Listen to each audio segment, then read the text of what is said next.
Let's Make Career.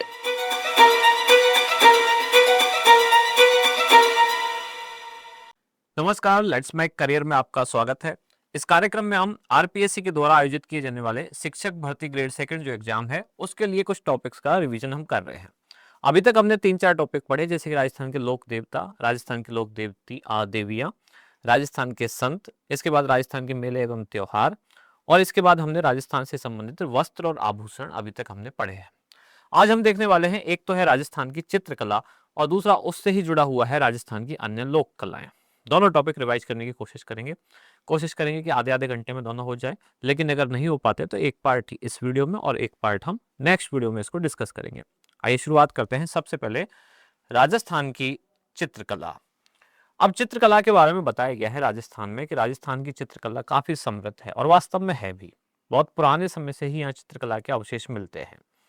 यहाँ की चाहे हवेलियां हो, यहाँ के चाहे कपड़े हो, यहाँ के चाहे मंदिर हो या महलों की दीवारें हो, यहाँ सब पर आपको चित्र बने हुए दिखाई देंगे, जिनसे ये पता चलता है कि राजस्थान में चित्रकला की परंपरा काफी समृद्ध रही है।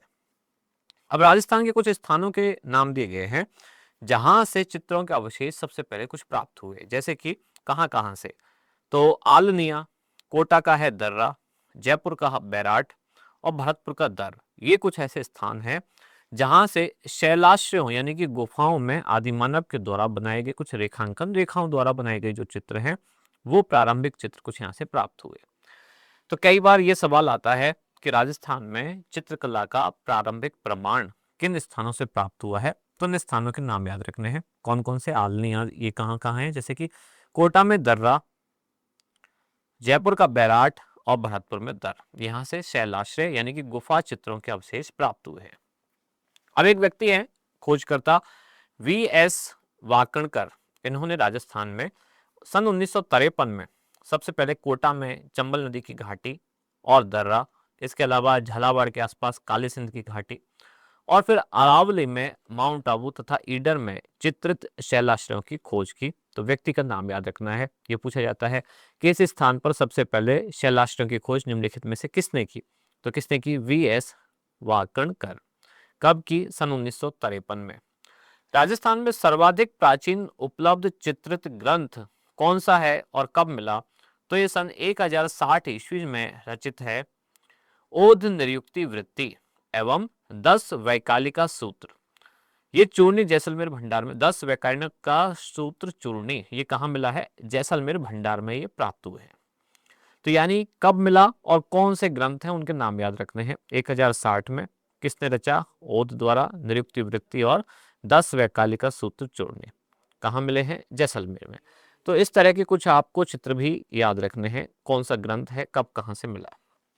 अब राजस्थान की जो विशुद्ध चित्रकला है, जो पूरी तरह से यही की है ओरिजिनल, इसका हम जन्म मानते हैं कि सन 1500 के आसपास इसका जन्म हुआ, और जो कि कहां से हुआ?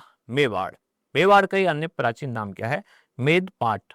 तो राजस्थान में चित्रकला की जन्मभूमि माना जाता है मेवाड़ को, यानी कि मेदपाट, जो कि अजंता चित्र शैली से पूरी तरह प्रभावित है। महाराष्ट्र के आसपास का क्षेत्र अजंता, तो उससे ही प्रभावित है मेवाड़ की चित्र शैली। ये चित्र शैली राजस्थानी चित्रकला पर प्रारंभ में जो बात हो रही है, पहले जैन शैली का प्रभाव था, फिर गुजरात शैली का प्रभाव था, फिर अपभ्रंश शैली का प्रभाव था, और जब मुगल आए तो फिर मुगल शैली का भी इस पर प्रभाव पड़ा। अब राजस्थान शैली का सबसे पहले विभाजन, वैज्ञानिक आधार पर विभाजन किसने किया? तो सबसे पहला वैज्ञानिक विभाजन किया आनंद कुमार स्वामी ने। इन्होंने एक पुस्तक लिखी जिसका नाम था राजपूत पेंटिंग्स। राजपूत पेंटिंग्स नामक पुस्तक में सन 1916 में इन्होंने राजस्थान की जो चित्रकलाएं हैं इनका सबसे पहले एक वैज्ञानिक विभाजन प्रस्तुत किया।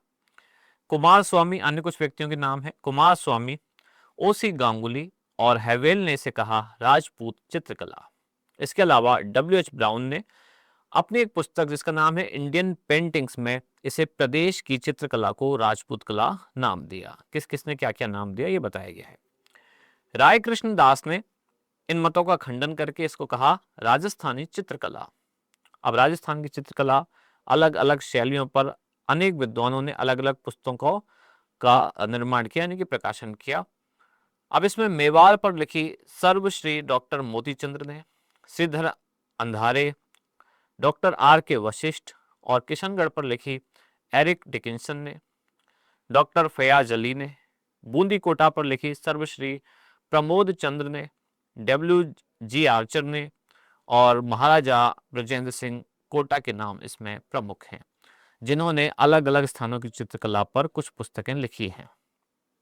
अभी तक जो हमने पढ़े हैं 2 पेज, बल्कि 2 से भी कम है। इसमें क्या क्या है, एक तो राजस्थान की चित्रकला का इतिहास है। क्या इतिहास है कि राजस्थान में सबसे पहले जो शैल आश्रय यानी गुफा चित्र हैं, ये कहाँ से प्राप्त हुए, किसने इनकी खोज की। फिर इसके बाद आया कि राजस्थान की चित्रकला का वैज्ञानिक आधार पर वर्गीकरण किसने किया, किसने इसको राजपूती चित्रकला कहा, किसने इसको राजस्थानी चित्रकला कहा। फिर कुछ और व्यक्तियों के नाम आए जिन्होंने अलग अलग क्षेत्र की जो चित्रकला है, किसी ने मेवाड़, किसी ने कोटा, किसी ने किशनगढ़, इन पर अपने कुछ ग्रंथ लिखे हैं और उन पर कुछ शोध कार्य किए। अब हम देख रहे हैं कि राजस्थान की जो लोक कला है, जो चित्रकला है, इसकी कुछ विशेषताएं हैं। चाहे कोई से क्षेत्र की चित्रकला हो राजस्थान में, उसकी कुछ ना कुछ खास विशेषताएं हैं। अब यहाँ इन सब में कुछ कॉमन विशेषताएं क्या क्या है, सामान्य जो सब में है, जैसे कि यहाँ की चित्रकलाओं में लोक जीवन से जुड़ाव दिखाई देता है कि आम जनता जो कर रही थी वही उसके चित्रों में भी प्रदर्शित हो रहा है। भाव प्रवणता, चित्रों में भाव दिखाई देते हैं लोगों के। विषय वस्तु की विविधता, कि अलग अलग विषयों पर चित्र यहाँ बनाए गए हैं। ऐसा नहीं है कि कोई एक ही विषय रख लिया गया है, जैसे कि ऐसा नहीं कि युद्धों पर चित्र बन रहे हैं या केवल शिकार पर बन रहे हैं। अलग अलग विषयों पर, युद्धों पर भी चित्र बन रहे हैं, शिकार पर भी बने हैं, प्रकृति पर भी बने हैं, नारी सौंदर्य पर भी बने हैं। तो यानी कि विषयों की यहाँ विविधता है। और यहाँ के चित्रों में कोई 1 2 3 रंगों का नहीं, बल्कि दुनिया भर के जो बहुत सारे रंग हैं उन सब का यहाँ संयोजन है, समागम है। प्राकृतिक परिवेश यानी कि आसपास की प्रकृति, देश और काल से अनुरूपता, कि यानी जब जैसा देश वैसा भेष, जिसका जब राज था, जैसा जब समय था, उसका ही चित्रण चित्रों में दिखाई देता है। ये सब राजस्थानी चित्रकला की कुछ प्रमुख विशेषताएं हैं। इसके अलावा धार्मिक और सांस्कृतिक स्थलों की चित्रकला जो यहाँ है, इसमें लोक जीवन की भावनाओं की बहुलता दिखाई देती है, यानी लोगों का जैसा जीवन चल रहा था वैसा ही उनके चित्रों में दिखाई देता है। भक्ति और श्रृंगार खास तौर से यहाँ दिखाई देता है। चटकीले और चमकदार रंगों का संयोजन दिखाई देता है। ऐसे ही यहाँ की चित्रकला महल, किले, मंदिर और हवेलियां, ये सब यहाँ की चित्रकला में बहुत ज्यादा दिखाई पड़ते हैं। साथ ही अलग अलग ऋतुएं, मौसम संबंधी बातें, श्रृंगारिक चित्रण यानी कि नारी सौंदर्य या बाकी जो भी श्रृंगार रस प्रधान चित्रण है, ये सब भी यहाँ के चित्रों में दिखाई देते हैं। प्राकृतिक सौंदर्य, नारी सौंदर्य, राजा महाराजा, राजपुत्र, सामंतों के संरक्षण में चित्रकला फली फूली, ये इसकी कुछ विशेषता है। अब राजस्थान की जो चित्रकला है, इसकी शैलियों का हम वर्गीकरण करें तो मुख्य रूप से 4 शैलियां दिखाई देती हैं। कौन कौन सी? एक है मेवाड़ शैली। अब इन शैलियों में ही कुछ उप शैलियां हैं, लेकिन प्रमुख 4 शैलियां हैं। एक है मेवाड़, दूसरी मारवाड़, तीसरी हो गई हाड़ौती और चौथी है ढूंढाड़। ये 4 प्रमुख शैलियां हैं, मेवाड़, मारवाड़, हाड़ौती और ढूंढाड़। अब इसमें ही कुछ उपशैलियां हैं। कई बार कोई आसान सवाल आता है तो किसी उपशैली का नाम देके पूछ लिया जाता है कि ये किस शैली के अंतर्गत आती है। जैसे कि मेवाड़ शैली में आने वाली कुछ उपशैलियां कौन कौन सी है? चावंड शैली, उदयपुर शैली, नाथद्वारा शैली, देवगढ़ उपशैली, सावर उपशैली। जहां जहां स्थान का नाम है वहां पहचान नहीं सकते कि मेवाड़ का क्षेत्र है। शाहपुरा उपशैली, बनेड़ा, बागौर, बेंगू, केलवा, ये सब आदि ठिकानों की जो कलाएं हैं, ये मेवाड़ शैली के अंतर्गत ही आने वाली कुछ उप शैलियां हैं। अब मारवाड़ शैली के अंतर्गत कौन कौन सी आती है? जोधपुर शैली, बीकानेर शैली, किशनगढ़ शैली, अजमेर शैली, नागौर शैली, फिर है सिरोही, जैसलमेर। इसके अलावा कुछ ठिकाने कौन कौन से, जैसे कि घाणेराव, रिया, भिनाय, जूनिया। ये सब ठिकाने कौन सी शैली के अंतर्गत है? मारवाड़ शैली। कई बार यही पूछे जाते हैं, एक तरफ शैली का नाम और दूसरी तरफ मैच द कॉलम में, यानी कि कौन सा ठिकाना कौन सी शैली में है या कौन सी शैली के अंतर्गत कौन सी उपशैली आती है। अब बात करें अगर हाड़ौती शैली की, तो इसमें शामिल है बूंदी शैली, कोटा शैली और झालावाड़ उपशैलियां। ढूंढाड़ शैली जयपुर और उसके आसपास का क्षेत्र, इसमें शामिल है आमेर, जयपुर शैली, शेखावाटी, अलवर शैली, उनियारा उपशैली, झिल्हाय उपशैली, ईसरदा, शाहपुरा। एक शाहपुरा मेवाड़ में भी है, एक शाहपुरा यहाँ ढूंढाड़ में भी है। शाहपुरा और दूसरा सामोद ठिकाना, ये सब हैं ढूंढाड़ उपशैली के अंतर्गत आने वाली शैलियां और ठिकाने। तो 4 प्रमुख शैलियां हैं, 4 शैलियों के अंतर्गत कुछ उपशैलियां हैं। कई बार एग्जाम में पूछ ले जाते हैं कि कौन सी शैली के अंतर्गत कौन सी उपशैली आती है। अब आगे बढ़ते हैं, एक एक करके एक एक शैली को पढ़ना शुरू करते हैं। सबसे पहली है मेवाड़ शैली। अब शुरू में हमने देखा था कि मेवाड़ शैली को ही माना जाता है राजस्थान में चित्रकला का जन्म यहीं से ही हुआ है।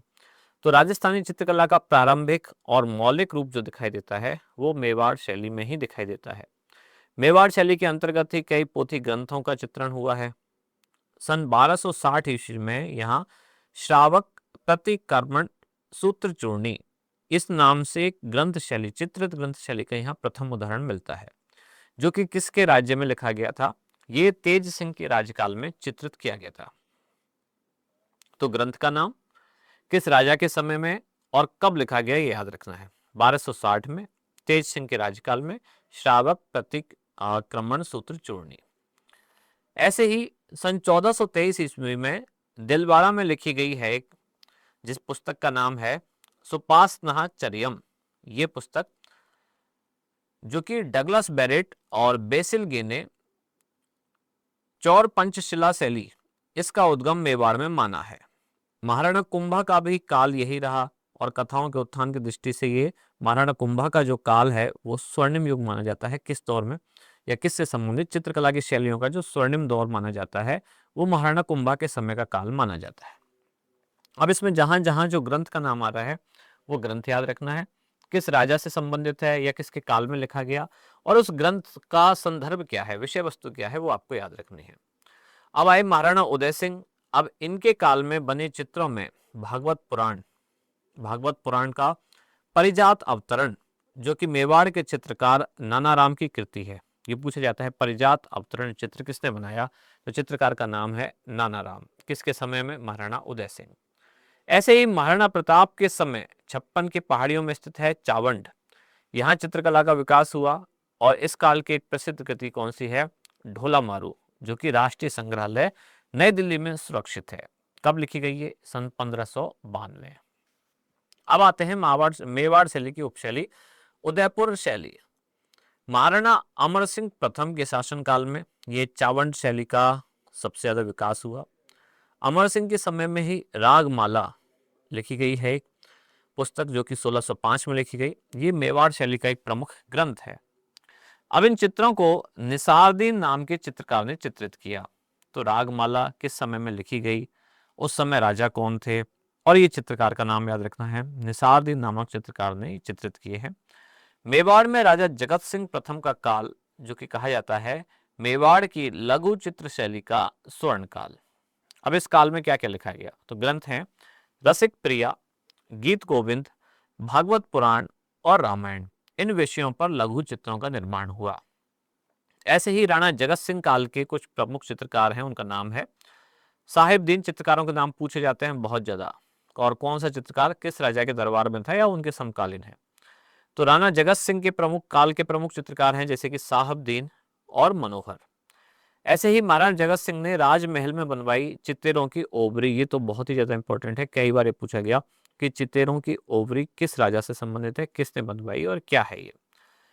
क्योंकि राजस्थान में चित्तेरों की ओबरी एक चित्रशाला है, इसी को कहा जाता है तस्वीरारों कारखानों। यानी कि यहाँ इतने सारे फोटोज हैं तो इसको कहा जाता है तस्वीरों का कारखाना। चित्तेरों की ओबरी महाराणा जगत सिंह के राजमहल में है। ऐसे ही राणा जयसिंह के काल में लघु चित्रों का निर्माण बहुत ज्यादा हुआ। महाराणा संग्राम सिंह जो द्वितीय हैं, इनके काल में गीत गोविंद, बिहारी सतसई, सुंदर श्रृंगार और मुल्ला दो प्याजा के लतीफे, साथ ही कलीला दमना, इन ग्रंथों पर बहुत ज्यादा चित्र बनाए गए। ये बात चल रही है उदयपुर शैली की। मेवाड़ शैली में ही पुरुषों की आकृति जैसे इनकी कुछ विशेषताएं बताई गई हैं। मेवाड़ शैली में ही पुरुष आकृति, गठीली मूछों से युक्त चेहरे, बड़ी बड़ी मूछें हैं, विशाल नयन, खुले हुए अधर यानी कि मुंह खुला हुआ, खुले हुए होठ, गर्दन है छोटी छोटी, ग्रीवा, छोटा कद, उदयपुरी पगड़ी पहने हुए, लंबा साफा बांधे हुए, और स्त्रियों का चित्रांकन इसमें किया गया है सरलता से, जैसे कि मीनाकृत आंखें, सीधी लंबी नाक। ये चित्रकला की विशेषता है और ऐसा ही सवाल पूछा जाता है कि ये विशेषताएं निम्नलिखित में से किस चित्रकला की है। इसके अलावा कद छोटा है इसमें, लुगड़ी घाघरे और इसके अलावा कंचुकी तथा ठेठ राजस्थानी आभूषण पहने हुए, ये बात हो रही कहाँ की, मेवाड़ चित्रशैली की। प्रकृति का भी यहाँ संतुलित चित्रण है और इसके अलावा रंगों का प्रयोग इसमें लाल, पीला, हरा, नीला और सफेद, इन सब रंगों का प्रयोग हुआ है मेवाड़ चित्रशैली में। मेवाड़ चित्रशैली की ही उपशैली है एक नाथ द्वारा शैली, जो कि मेवाड़ शैली का दूसरा प्रमुख दौर नाथ द्वारा शैली में दिखाई देता है। पहला कहाँ था, उदयपुर में। अब नाथ द्वारा में जो पुष्टि मार्गी संप्रदाय है, ये भारत के एक बहुत प्रसिद्ध पीठ है, जो कि श्रीनाथ जी की भक्ति का प्रमुख केंद्र है। कौन सा, ये पुष्टि मार्गी संप्रदाय। ये मेवाड़ की चित्र परंपरा में भी एक नया अध्याय जोड़ता है। और ये क्या जोड़ता है, मेवाड़ में दरअसल जो ये नाथ द्वारा की बात हो रही है, नाथ द्वारा में भगवान की कृष्ण की मूर्ति ये ब्रज क्षेत्र से ही आई है। तो इस कारण इस शैली में उदयपुर शैली का और ब्रज शैली का दोनों का ही समन्वित रूप दिखाई देता है। नाथ द्वारा शैली मुख्य रूप से प्रसिद्ध है पिछवाइयों के कारण। अभी क्या है पिछवाइया, कि ये पर्दे, कपड़े के पर्दे पर बनाए गए हैं श्रीनाथ जी के पीछे सज्जा के लिए पिछवाइया, यानी कि बैकग्राउंड में सज्जा के लिए लगाई गई हैं कुछ चित्रकलाएं, उनको कहा जाता है पिछवाइया। 18वीं सदी के इन चित्रों में कृष्ण चरित्र की बहुलता है। अब क्योंकि श्रीनाथ जी कृष्ण भगवान के ही रूप है, वहीं से वो मूर्ति आई है, तो इसमें कृष्ण लीला के ही दृश्य दिखाए गए हैं इन चित्रों में। क्या क्या दिखाया गया है, माँ यशोदा, कृष्ण की माँ यशोदा, नंद बाबा वही उनके पिताजी, बाल ग्वाल, गोपियां, वल्लभ संप्रदाय के संत, इन सब का चित्रांकन इस शैली में बहुत ज्यादा हुआ है। कृष्ण से संबंधित रंग है पीला, पीतांबर उनको बोलते हैं विष्णु को, कृष्ण को। तो यहाँ के चित्रों में भी पीले रंग का बहुत प्रयोग हुआ है, पीला और हरा। अन्य विशेषताओं में जैसे कि केंद्र में श्रीनाथ जी की आकृति दिखाई देती है, गायों की अधिकता है यहाँ चित्रों में, आसमान में देवताएं दिखाई देते हैं कृष्ण जी के आसपास, पृष्ठभूमि बैकग्राउंड में बहुत ज्यादा वनस्पति, कदली वृक्षों की प्रधानता है, केले के वृक्ष। आगे बढ़ते हैं, नाथ द्वारा शैली के चित्रकार कौन कौन से प्रमुख रहे। तो इसके चित्रकारों में रामचंद्र हैं, इनके अलावा नारायण, चतुर्भुज, रामलिंग, चंपालाल, घासीराम और तुलसीराम, ये इस दौर के चित्रकार हैं। और इस दौर में कुछ महिला भी चित्रकार हुई, उनके नाम है कमला और इलायची।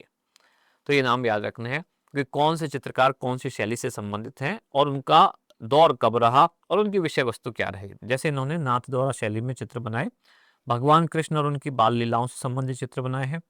पीले रंगों का, हरे रंगों का बहुत ज्यादा प्रयोग हुआ है। पिछवाइयां नाथ द्वारा की सबसे ज्यादा प्रसिद्ध है, जो कि नाथ द्वारा श्रीनाथ जी के बैकग्राउंड में बनाए गए चित्रांकन है। इस दौर के जो चित्रकार हैं उनके नाम जैसे कि नारायण, चतुर्भुज, रामचंद्र, रामलिंग, चंपालाल, घासीराम, तुलसीराम। दो महिला चित्रकार भी हैं, उनके नाम है कमला और इलायची। मेवाड़ शैली की ही अगली शैली है जिसका नाम है देवगढ़ शैली। तो महाराणा जयसिंह के राज्यकाल में रावत द्वारिकादास चुंडावत ने ही देवगढ़ ठिकाना 1980 ईस्वी में स्थापित किया, देवगढ़। और इसके पश्चात यहीं से एक चित्र शैली का जन्म हुआ जिसको कहा जाता है देवगढ़ शैली। अब यहाँ के सामंत जिनके नाम है जैसे कि उमराव सोलवे, ये कहलाते थे। देवगढ़ शैली में मारवाड़, जयपुर और मेवाड़, इन सारी शैलियों का मिश्रण है। सर्वप्रथम डॉक्टर श्रीधर अंधारे, इनके द्वारा ये देवगढ़ शैली लाई गई पहले प्रकाश में कि क्या होता है देवगढ़ शैली। अब यहाँ के जो प्रमुख चित्रकार हैं उनके कुछ नाम हैं जैसे कि बगता, कंवला प्रथम, कंवला द्वितीय, हरचंद, नंगा, चोखा और वैजनाथ। यहाँ के चित्रों में क्या क्या दिखाई देता है देवगढ़ शैली में, तो प्राकृतिक परिवेश, शिकार के दृश्य, अंतःपुर के दृश्य, राजसी ठाटबाट यहाँ के चित्रों में दिखाई देता है, श्रृंगार रस की प्रधानता, सवारी, ये सब यहाँ के मुख्य विषय वस्तु रहे। और यहाँ के चित्रों में जिस रंग का ज्यादा प्रयोग हुआ है उसका नाम है पीला रंग। इस शैली के चित्रों में अजारा की ओवरी और मोती महल ये बहुत ज्यादा देखने को मिलते हैं। ये भित्ति चित्र है, यानी कि दीवारों पे बनाए हुए, भित्ति का मतलब भीत यानी कि दीवार। तो ये भित्ति चित्र है, अजारा की ओवरी और मोती महल, इनमें ये बहुत ज्यादा देखने को मिलते हैं। अब आते हैं आगे मारवाड़ शैली, यानी कि राजस्थान की जो 4 प्रसिद्ध शैलियां हैं उनमें से पहली शैली खत्म हुई मेवाड़ शैली। अब हम अगली शैली देख रहे हैं, इसका नाम है मारवाड़ शैली। तो मारवाड़ शैली की जो चित्रकला है इसका वैभव मुख्यतः जोधपुर और उसके आसपास की जो दरबारी शैली है उसमें देखा जाता है। मारवाड़ का सबसे प्रमुख जो क्षेत्र वो जोधपुर ही है। इसके अलावा जैसलमेर, नागौर, अजमेर के भी कुछ आसपास के भागों में इस शैली का प्रभाव देखा जाता है। तिब्बती इतिहासकार जिसका नाम है लामा तारानाथ, इन्होंने 7वीं सदी में मारू देश में, यानी कि यही जो मरुस्थलीय प्रदेश है, यहाँ चित्रकार श्रृंगधर का उल्लेख किया। उन्होंने बताया कि श्रृंगधर कोई चित्रकार हुए। किसने बताया? तिब्बत के इतिहासकार हैं लामा तारानाथ, जिन्होंने बताया कि पश्चिमी भारत में यक्ष शैली को जन्म दिया है जिसने। इसके प्रारंभिक चित्रावशेषों में हमें मिलता है प्रतिहार कालीन ओध निरुक्ति वृत्ति, और यहाँ मारवाड़ी साहित्य के प्रेम आख्यानों पर आधारित चित्रण हुआ है कि जो प्रेमी प्रेमिकाओं के कुछ ग्रंथ हैं, कुछ आख्यान हैं, उन पर आधारित यहाँ उस साहित्य पर आधारित चित्रांकन हुआ है, जैसे कि ढोला मारू वगैरह उनसे संबंधित। अब जोधपुर शैली में ही, यानी कि मारवाड़ शैली में जो पहली शैली है जोधपुर शैली, उसकी बात कर रहे हैं। इसमें कला और संस्कृति को एक नया परिवेश दिया किसने? मालदेव ने। इस दौर के शासक रहे मारवाड़ के शासक मालदेव। अब इस काल की प्रतिनिधि चित्र शैली के उदाहरण हमें मिलते हैं किसमें? चोखेलाव महल में, तथा चित्रित उत्तराध्ययन सूत्र से हमको यहाँ के प्रमाण प्राप्त होते हैं, जो कि सन 1610 में लिखित एवं चित्रित भागवत मेवाड़ और मारवाड़ की कुछ विशेषताओं से युक्त है। यानी क्या क्या समझा हमने इसमें? जोधपुर शैली जो है इसको कुछ नया आयाम देने का श्रेय जाता है मालदेव को। इस दौर के कुछ उदाहरण जैसे कि चोखेलाव महल और चित्रित उत्तराध्ययन सूत्र। इस दौरान 1623 में एक कलाकार हुए वीर जी, उनके द्वारा पाली के वीर पुरुष विट्ठल दास चंपावत के लिए एक रागमाला चित्रावली चित्रित की गई। तो रागमाला चित्रावली किसने बनाई, कब बनाई और किसके लिए बनाई? 3 बातें आई। किसने बनाई? वीर जी द्वारा। किसके लिए? विट्ठल दास चंपावत के लिए। और कब बनाई? सन 1623 में। लघु चित्रों में छोटे आकार की इकहरी वसली पर बनाए गए हैं ये चित्र, शुद्ध राजस्थानी शैली में अंकित किए गए हैं। दूसरी बात इसमें आती है, जोधपुर शैली में एक मोड़ आया महाराजा जसवंत सिंह के समय, जब कृष्णचरित की विविधता और मुगल शैली का प्रभाव इस काल के चित्रों पर दिखाई देना शुरू हुआ। महाराजा अजीत सिंह के शासनकाल में ये मारवाड़ शैली बहुत ज्यादा सुंदर हुई और इसमें प्राणवान चित्र, यानी कि ऐसे चित्र जिनमें आपको ज्यादा जीवंतता दिखाई दे, वो बनने लगे। अब इनमें क्या हुआ? सामंती संस्कृति का चित्रण प्रस्तुत होने लगा। सामंती दौर ये आ गया था, मध्यकाल की बात चल रही है। राजा अभय सिंह के काल में डालचंद एक व्यक्ति हुए चित्रकार, उनको बहुत ज्यादा ख्याति प्राप्त हुई, बहुत प्रसिद्ध हुए। इनके अलावा महाराजा अभय सिंह नृत्य देखते हुए एक चित्र बनाया गया। मेहरानगढ़ संग्रहालय जोधपुर एवं कुंवर संग्राम सिंह संग्रह जयपुर में सुरक्षित देखे जा सकते हैं चित्र। एक चित्र है जिसमें महाराजा अभय सिंह नृत्य देखते हुए दिखाई देते हैं, और ये चित्र बना सन 1725 ईस्वी में। ये कहाँ सुरक्षित है? मेहरानगढ़ संग्रहालय जोधपुर में और कुंवर संग्राम सिंह संग्रहालय जयपुर में ये चित्र सुरक्षित है। फिर इसके बाद दौर आया महाराजा मान सिंह का, सन 1803 से 1843 में। इसमें मारवाड़ की चित्रकला चरम पर पहुंची। नाथ संप्रदाय के अनुयायी महाराज थे, इन्होंने नाथों से संबंधित बहुत सारे चित्र बनवाए। अब इस समय के प्रमुख जो चित्रकार हैं उनके नाम ध्यान रखने हैं। इस समय के प्रमुख चित्रकारों में नाम आते हैं अमरदास भाटी, दाना भाटी, शंकर दास, माधो दास, इसके बाद है राम सिंह भाटी और शिवदास, जो कि इस दौर के कुछ प्रसिद्ध चित्रकार हुए। दाना भाटी के द्वारा जो चित्र लिखे गए, इनमें मारवाड़ की चित्रण परंपरा, वहां लगता है कि जैसे मारवाड़ की चित्रकला अपने चरम पर पहुंची है। मारवाड़ शैली या जोधपुर शैली के विषयों में क्या क्या विषय प्रधान रहे? प्रेम आख्यान, यानी कि प्रेम परक कविताएं या उस तरह का जो दौर है वो इसमें दिखाई देता है। प्रेम आख्यानों में किस किस के प्रेमाख्यान? तो ढोला और मरवण, यानी कि ढोला मारू जिसको हम बोल देते हैं, मूमल और महेंद्रा, रूपमती और बाज बहादुर, कल्याण और रागनी, इस तरह के कुछ चित्र यहाँ प्रसिद्ध रहे। अब यहाँ के चित्रों में क्या दिखाई देता है? पुरुष दिखते हैं लंबे चौड़े वदन के, गठीला उनका शरीर दिखता है, मूछें दिखाई देती हैं, ऊंची पगड़ी पहने हुए, राजसी ठाटवाट के साथ। ऐसे स्त्रियों की जो वेशभूषा है बिल्कुल राजस्थानी दिखाई देती है, जिसमें लहंगा, ओढ़नी, इन सब का इसमें प्रयोग किया गया है।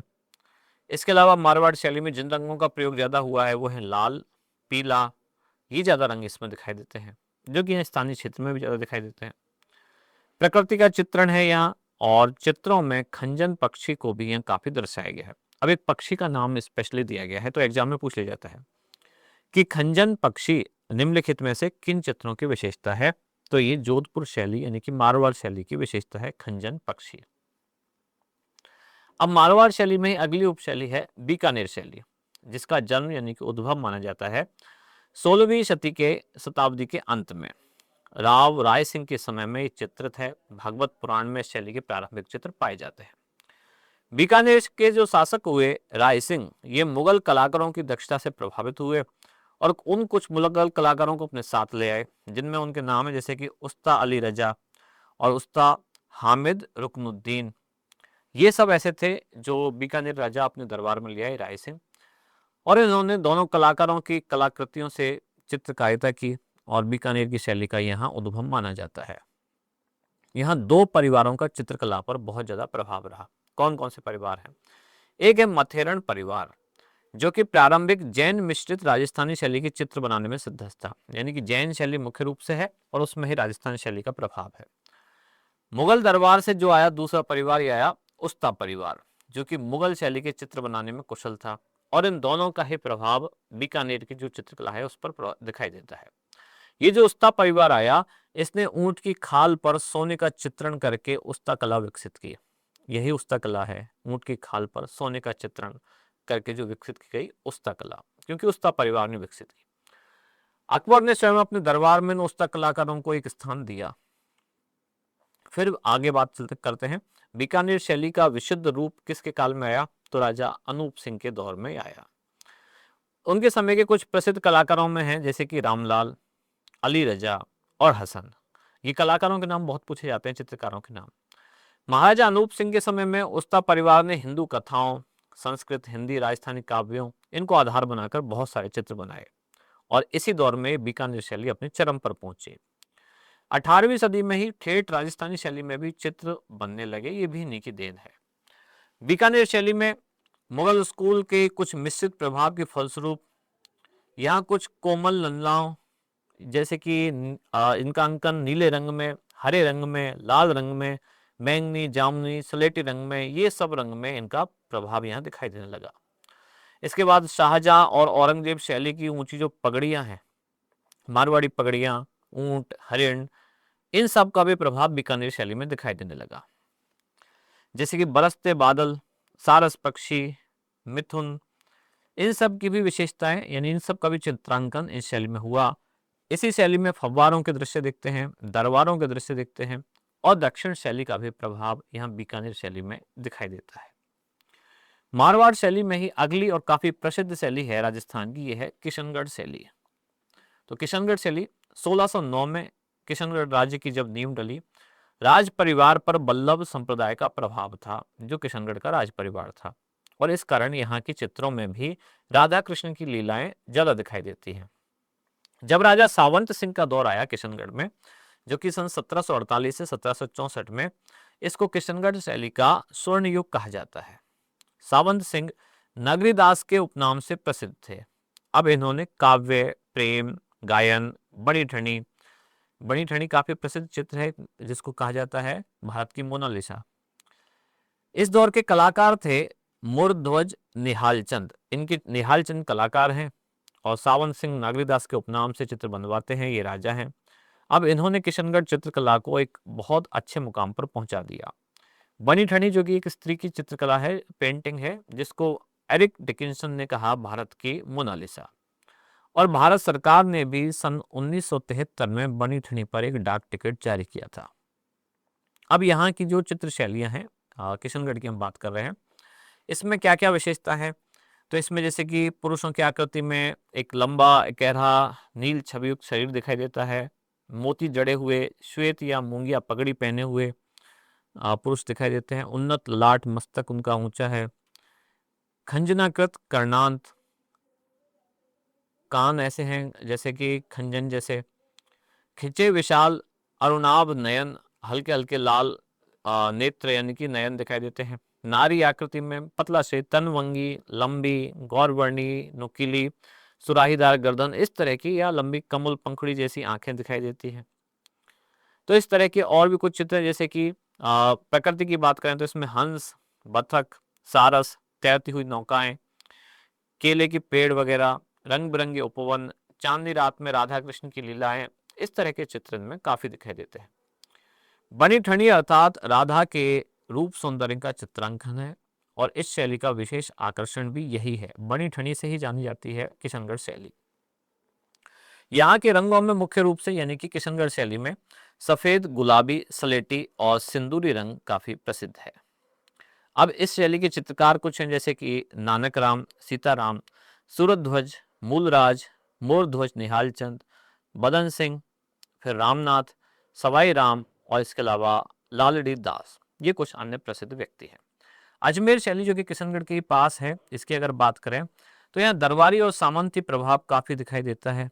इस दौरान भिनाय, साबर, मसूदा, जुनिया, इन ठिकानों में भी चित्रण की परंपरा अजमेर शैली के साथ ही विकसित हुई। अजमेर शैली में क्या क्या बना हुआ है जैसे कि जूनिया का चांद, साबर का तैयब और नांद का राम सिंह भाटी, खरवा से जालजी और नारायण भाटी, मसूदा से माधोजी एवं राम और अजमेर के अल्लाह बख्श, उसना और साहिबा।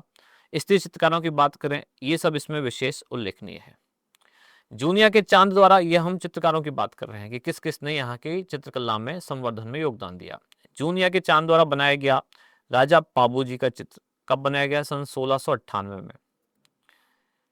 ऐसे ही नागौर उपशैली की बात करें तो इसमें मारवाड़ शैली में अगली चल रही है नागौर उपशैली। यहाँ लकड़ी की कवाड़, किलों के भित्ति चित्र, इन सब में मारवाड़ शैली का प्रभाव दिखाई देता है। वृद्धावस्था के चित्र नागौर के चित्रकारों ने बनाए बहुत ही कुशलता पूर्वक। ऐसे ही जैसलमेर शैली का विकास हुआ महारावल, हरराज, अखे सिंह और मूलराज के संरक्षण में।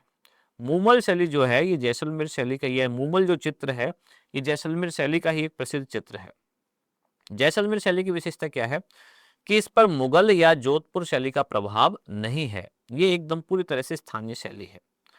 जोधपुर के दक्षिण में है जो गोडवाड़ा भूखंड, इसमें घाणेराव का एक प्रमुख ठिकाना है। यहाँ के प्रसिद्ध चित्रकार हैं जैसे कि नारायण, छज्जू और कृपाराम, जिससे कि घाणेराव को मारवाड़ की उपशैली के रूप में भी पहचाना जाता है, उसने भी इसको महत्व दिया।